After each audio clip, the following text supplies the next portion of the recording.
On June 28, 1941, the FBI arrested 33 German spies in a single coordinated sweep, the largest espionage case in American history, every one of them betrayed by a man who had been living among them for nearly 2 years.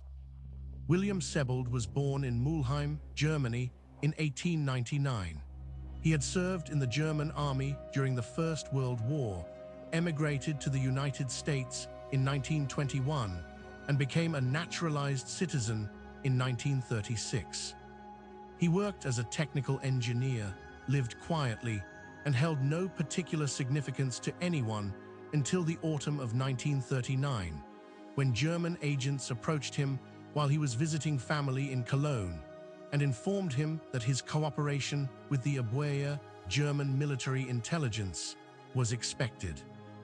The agents held leverage, documents suggesting Sebold had a criminal record in the United States, records that could complicate his citizenship and ruin his life if surfaced at the wrong moment.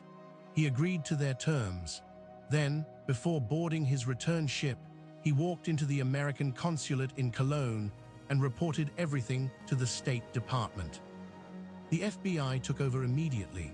Sebold completed his WWII training in Hamburg, learned the tradecraft they required of him, codes, shortwave radio operation, microphotography, and returned to the United States in February 1940, carrying instructions for 5 existing agents already embedded in American industry and military infrastructure. To Hamburg, he was Asset Harry Sawyer, a reliable operative with a channel to the heart of American defense. To the FBI, he was the thread they had been waiting to pull.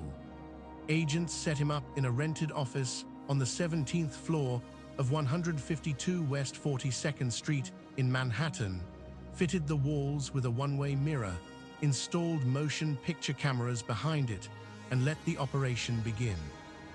For 16 months, Sebold broadcast from a shortwave station designated CQDX-VAI, located in Centerport on Long Island's North Shore. Every transmission was composed by the FBI.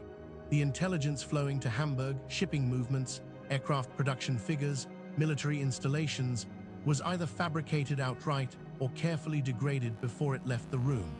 Hamburg received it all without apparent suspicion, responding with enthusiasm and new instructions. The agents Sebold managed came and went from the West 42nd Street office to deliver their own intelligence halls, to receive payment, to talk freely. The cameras recorded every visit, every face, every word.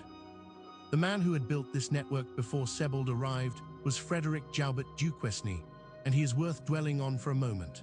Born in the Cape Colony in 1877, Duquesne had fought for the Boers against the British at the turn of the century, developed a hatred of the British Empire that became the defining engine of his adult life, and by 1901 had acquired a file with British intelligence that he would spend the next 4 decades expanding. He had escaped from a British prison in Bermuda by feigning paralysis for long enough that he was transferred to a civilian hospital, then walking out. He had faked his own death at least once. He had operated under more than 24 aliases across multiple continents.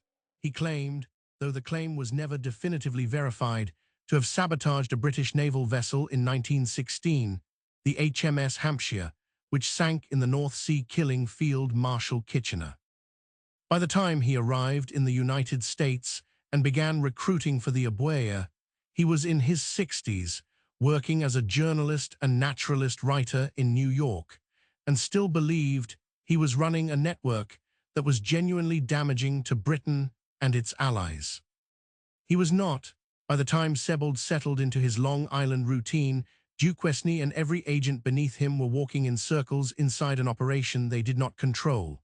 The network included a jeweler, a musician, a housewife, a merchant seaman, a mechanic who worked inside a facility producing Norden bomb sites. They collected real intelligence. They passed it to Sebold. Sebold passed it to the FBI, which passed something else entirely to Hamburg. The agents believed the circuit was complete. It was complete. Only the current was running the wrong direction. In June 1941, the FBI determined the operation had extracted sufficient intelligence about the network's methods, contacts, and intentions to proceed. They had the films. They had the radio logs. They had 16 months of documented meetings. The arrests came in a single night across multiple cities, 33 individuals taken before any of them could warn the others. Duquesne was among them. He had no warning. There was no warning to give.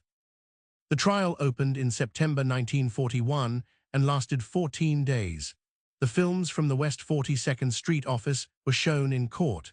Defendants watched themselves on screen, receiving money, handling documents, discussing targets.